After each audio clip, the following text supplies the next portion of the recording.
Hello friends, good morning. I hope you are well and hearty.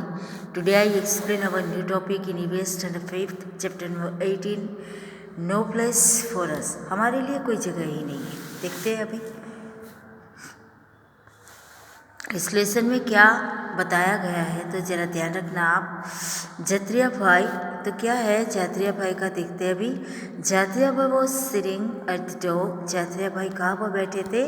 Door पर बैठे हैं. घर का जो आंगन है उसका जो डोर है उसी डोर पर वो बैठे थे. अब क्या होता है, विथ हिज डॉटर चिमली. अभी जात्रिया भाई अकेले नहीं बैठे. जात्रिया भाई जो डोर पर बैठे हैं तो उनकी एक बेटी है छोटी सी जिसका नाम है चिमली. तो जात्रिया भाई चिमली के साथ डोर पर बैठे हुए थे. दे वर वेटिंग फॉर सीरिया. वो सीरिया की राह देख रहे थे. वो क्या कर रहे थे? तो दे वर वेटिंग फॉर सीरिया. वो सीरिया की राह देख रहे थे. It was almost night but Syria had not come home.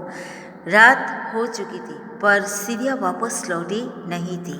2 years back Jatriya भाई family came to the Mumbai from Sinduri village. देखो जात्रिया भाई का ये जो पूरा फैमिली है वो 2 साल पहले ही सिंदूरी विलेज से यहाँ पर आए हुए थे. देखते हैं, here they only new the family of a distance relative. यहाँ पर उनके दूर के रिश्तेदार थे जिनको वो जानते थे. विद द हेल्प जात्रिया भाई began to the repair torn fishing nets. यहाँ पर आने के बाद जात्रिया भाई क्या करने लगे, तो दूर के रिश्तेदार जो उनके थे उनके साथ उनकी हेल्प की वजह से जात्रिया भाई ने भी अपना खुद का एक पेशा शुरू किया. उन्होंने भी कमाई की शुरुआत की. पर कैसे? तो क्या करते थे वो? तो जात्रिया भाई जो पुरानी नेट होती है ना, जो फिशिंग कैच करने की आती है, उसी नेट को रिपेयर करने का काम करते थे. But the money he got was not enough. जो उनको पैसे मिलते थे वो केवल उनकी परिवार की गुजारे के लिए इनफ नहीं था. दे हैड टू पे for the medicine, school fees and rent for the houses. इनके अलावा भी इनको बहुत ज़्यादा खर्चा करना पड़ता था. जैसे कि आप देखो, कई पैसे मेडिसिन यानी कि दवाई खरीदने में चले जाते, खाना पीना खरीदने में चला जाता, तो कहीं बच्चों की फीस और घर का जो रेंट होता है उसे देने में ही पूरा हो जाता था. Here they even had to, देखो here they even had to buy water. इतना ही नहीं, उनको वाटर यानी कि जल भी खरीदना पड़ता था और पैसे देकर जल खरीदते थे. इसी वजह से उनकी जो कमाई थी वो परिवार के लिए इनफ नहीं थी. उससे वो बहुत बेहद नाराज थे. And young Siriya also had to work in the nearby fish factory to earn some money.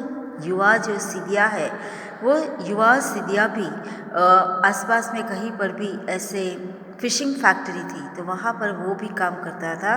और वो क्या करता था, तो वो फिशिंग फैक्ट्रीज में काम करता था. From 4 o'clock till 7 o'clock in the morning. देखो शाम के 4 o'clock से listen, from 4 o'clock till 7 o'clock in the morning.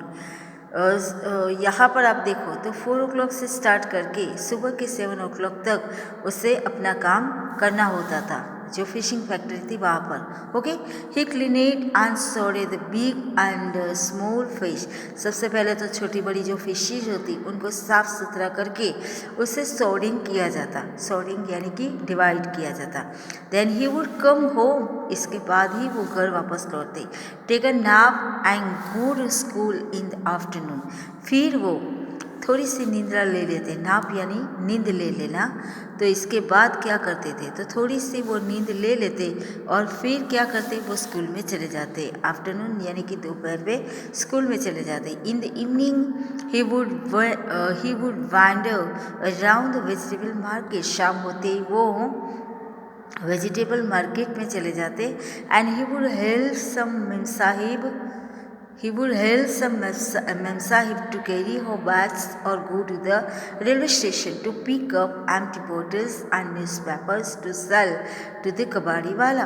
अब देखो यहाँ मार्केट में जाने के बाद वो क्या करते, तो मार्केट में जाने के बाद वहाँ पर वो जो भी रेलवे स्टेशन के जो यात्री होते, तो उन यात्रियों की एम्प्टी बैग्स, बॉटल्स, न्यूज़पेपर्स, इन सब को पिकअप करते पहले, और पिकअप करने के बाद उनको हेल्प करते, जिसके बदले में उनको पैसे मिलते थे। ओके, एंड कबाड़ी वाला कहते हैं ना, टू सेल द कबाड़ी वाला। फिर देखो सबसे पहले तो यहाँ पर लिखा है कि he would help some memsahibs to carry her bags.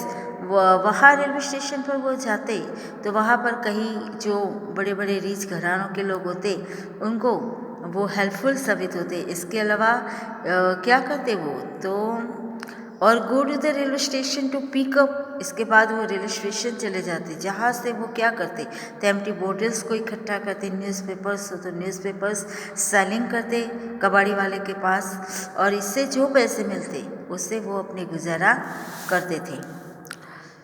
somehow they were managing their life in the city, ऐसे वो अपना गुजारा करते थे। It was night but Syria had not come home, रात हो चुकी थी पर सीरिया वापस नहीं लौटा था। Jimli was watching a dance on TV, Jimli TV पर डांस देख रही थी, पर किसके, Jimli was watching a dance on TV through the neighbours window. देखो आसपास में जो लोग रहते थे उनकी विंडो से जिमली डांसिंग का प्रोग्राम टीवी पर देख रही थी। But Jatriya did not like watching TV, Jatriya को तो टीवी पसंद नहीं था देखना। Here everything was so